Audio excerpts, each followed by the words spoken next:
Hey guys, welcome to Holy Cow. Today we're going to make a very easy and very tasty green tomato stew.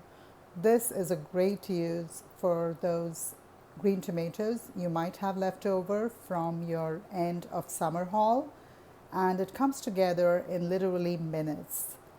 You don't need any expertise at all to make this dish. It's pretty foolproof. Let's get started. So you're going to need a 13.5-ounce can of coconut milk and stir it before you use it. A teaspoon of vegetable oil, a teaspoon of mustard seeds, about 2 sprigs of curry leaves. So that's about 24 to 30 leaves. I have 2 jalapeno peppers that I have cut into long pieces. You can de-seed it if you want less heat. I just leave the seeds in because I like a little bit of heat in this recipe.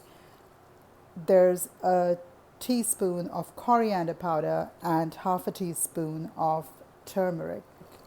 And these are 3 medium large green tomatoes that I have diced. I've cut them in a pretty fine dice just so that they'll melt into the curry, and that'll make it taste even better. I have my pan here on a medium-low heat setting, and I'm going to add to it the vegetable oil. I want the vegetable oil to be really hot when I add the mustard seeds to the pot because I want them to sputter and crackle, and what that's going to do is it's going to add that wonderful mustard flavor. It's going to infuse it through the curry. Next, I'm going to add in the curry leaves and the jalapeno peppers. Just going to give this a quick stir.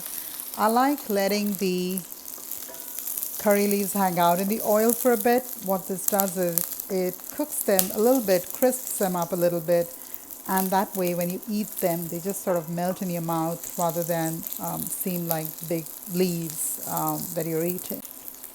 And the next thing we will go in with is the tomatoes. So here I have the tomatoes, and I'm just going to add them all in. Turn the heat down if it looks like they're heating up too fast.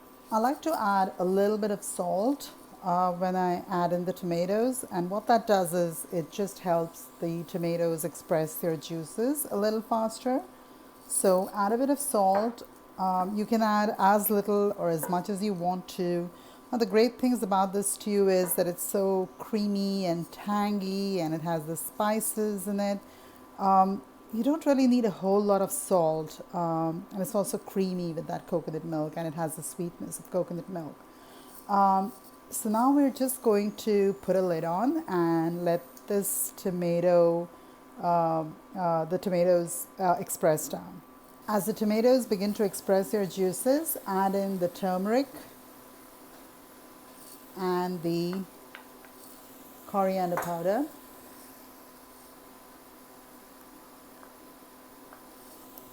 And just give it all a good stir.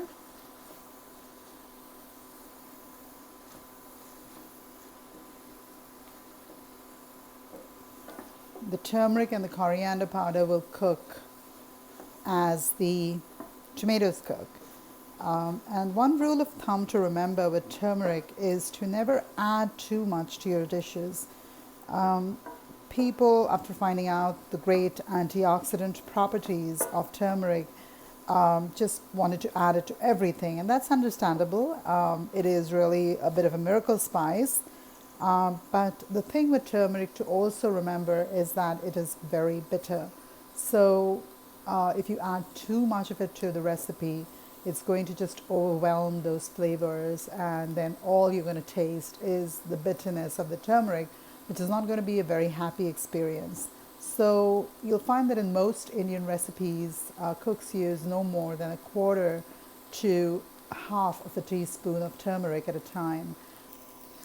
Tomatoes have now been cooking for about 5 minutes. I stirred them a couple of times because some of the spices were beginning to stick. You can add a tiny bit of water if you like, and that'll also help stop the spices from sticking at the bottom. Now at this stage you want to go in and put all of that coconut milk in. Just dunk it all in at one go. You don't need to add any water to this recipe. And the reason for that is if you add water, it's going to make this stew, it's just going to make it taste a bit watery and not as creamy as it should. So I would advise not adding any water. If you absolutely want to thin it out, add a bit of vegetable stock, which should work really well. And now all we want to do is wait for this tomato stew to get warmed through. You do not want to let it come to a boil because at that point the coconut milk could split, which would not be the end of the world, but it's still better not to let it get that far. And add a little more salt at this stage if you want to taste it. Make sure it tastes good to you. And once it's warmed through, turn off the heat and eat it.